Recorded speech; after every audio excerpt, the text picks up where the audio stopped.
Kung matatakotin ka, huwag mo munang panoorin ito mag-isa. Dahil dito, pinuntahan at pinasok natin ang sinasabing haunted house dito sa bayan ng Aklan na matatagpuan sa Barangay Kaano, Kalibo, Aklan. Ano bang meron dito? Tara, pasukin natin.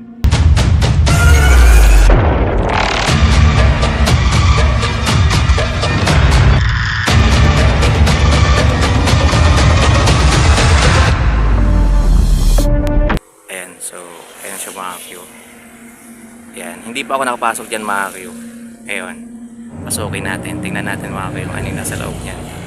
Dito mga Q, meron nakalagay, ayan o. Ayan, danger, do not enter. Ibig sabihin guys, delikado. Ayan, siguro baka gumuho. Ayan, siyempre luma na mga Q. Ayan, pasukin natin mga Q. Doon tayo dadaan sa kabila.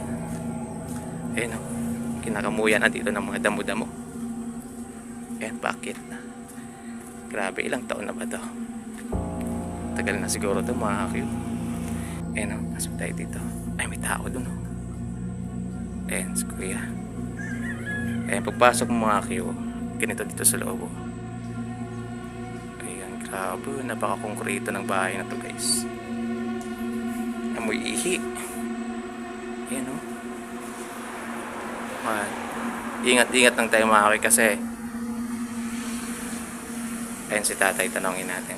Tay, good morning. Hello. Pasok lang ako tayo, tingin lang ako sa loob ah. Ayan, ikaw yung ano dito tay? Caretaker? Ikaw yung bantay dito? Ah, hindi. Ah, tay, thank you. Okay lang tayo pumasok? Okay lang pumasok? Ayan, pwede naman daw.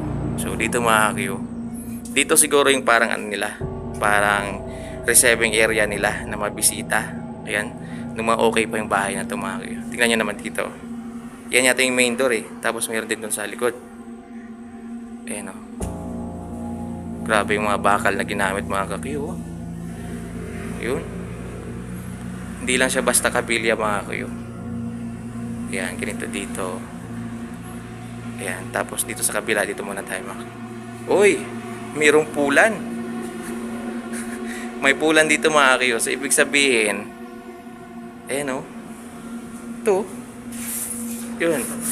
Alam niyo yan mga Q. Pulan. Ah, may mga tambay din siguro dito mga Q. Kasi mayroong pulan dito. Kaso wasak-wasak na talaga mga Q. Kahit yung taas o. Labas na yung mga kabilya mga Q. Ayan, dito tayo sa kabila.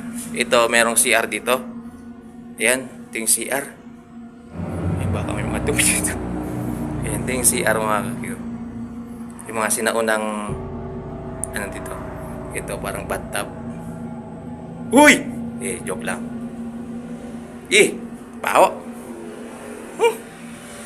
Tabi-tabi po. Ayan.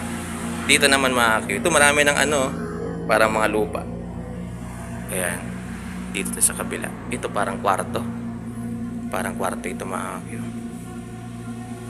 Uy, kwarto nga. Dumi yun. Ayan, ganyan dito mga Q. Lalamig ako mga Q.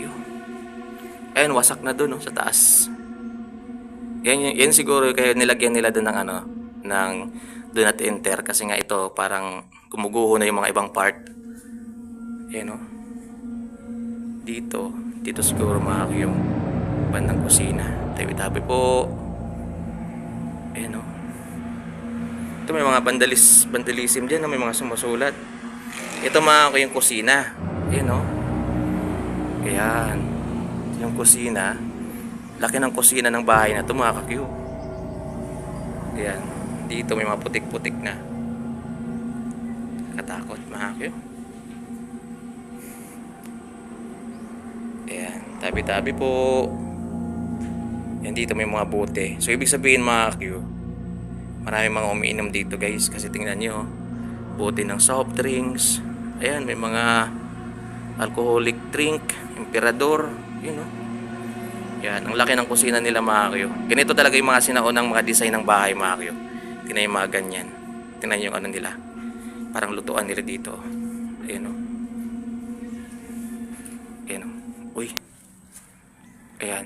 ganyan yung lutuan dati, sira na talaga dito mga kakyo. Ito. Uy, may mga ganito palang design ng ano, parang lababo. Yan. Eh, yung delikado dito mga kakyo, mga ganyan. Kaya, hindi ko talaga pinapakit sa taas. Yan. Tapos, ito mga kakyo, hindi ko alam kung ano to. Siguro ito yung parang ano nila, stockan nila ng mga gamit na hindi na ginagamit. Ayan. Tapos dito, merong pintuan. Ito yung siguro yung likod, mga kakyo. Dito kanina yung pangalang, ayun, tinchir. Ayan. Tapos dito, merong hagdan. Pataas. Try natin umakyat. Pero ingat lang tayo guys. Kasi, hindi natin alam kung ano meron dito sa taas. Kasi first time ko lang dito mga kakyo. Ayan. Uy, may butas oh. May butas. Ayan. Ingat lang tayo guys. Ayun oh, may butas. Uy, basura na. Pag dito ka sa taas mga kakyo, napakaganda ng view. Ayan, tingnan nyo. Yun, grabe. Kaso kinakamuya na dito mga sa kabila. Ayan. Dito mga kakyo, merong hagdan. Kasi ito mga kakyo, hindi ko naakitin to kasi napakadelikado na. Ayun o, pasok tayo dito. Wow. Grabe mga kakyo. Napakalawak dito mga kakyo. Tingnan nyo naman. Ayan o. Ingat lang tayo guys kasi kanina may mga bitak-bitak dun sa ano eh. Baka maapakan natin. Yan. Naakyatin natin tong 100,000 na tumakyo. Yan. Kasi marami ako naririnig mga kakyo, mga sabi-sabi about dito. Yun. Yan o. Pag dito ka sa taas mga kakyo, kita mo na yung kalsada. Ayun yung kalsada o. Ayun yung kalsada mga kakyo. Yan. Tapos, ito yung taas. Dito mga kakyo, may isang picture na nakita na meron ako upong babaeng nakaputi dyan. Mga kakyo. Yan, iwan ko lang. Edited lang naman yun. Yan. Dito. Yun o. Kwarto siguro to dito mga kakyo. Kwarto. Ingat lang tayo mga kakyo. Baka may mga ano dito. May mga tali ng manok. Ayan o. Yung may mga tali ng manok. Yeah. Grabing lapad oh. Lawak mga kakyo. Dito. Yan. Dito yung parang tirasa rin mga kakyo. Tingnan nyo naman. Lahat na nakikita nyo na yan mga kakyo, hindi po akin yan mga kakyo. Yan. Yun oh. Meron pang taas ito mga kakyo. Akitin ba natin? Napaka-risky na ito mga kakyo pag inakyat pa natin. Ito yung taas. Kung matibay naman siya guys, try natin akyatin. Uy, anong meron dito sa taas? Ayan. Inaakyat nyo ngayon mga kakyo yung hagdan na bakal. Ayan. Pero syempre konting ingat lang tayo guys, kasi medyo delikado. Ayan. Ganyan sa taas mga kakyo, tingnan nyo na lang. Baba na ako. Nanginginig yung pa ako mga kakyo. Wala kasi tayong guide. Hindi natin alam, baka bawal sa taas. Nanginginig yung pa ako eh. Uy. Yan, hindi ko na sinakyat mga kakyo. Hindi ko kasi alam kung anong meron sa taas eh. Baka pagdating dun matanggal siya. Ilaglag pa tayo mga kakyo. Ayan. So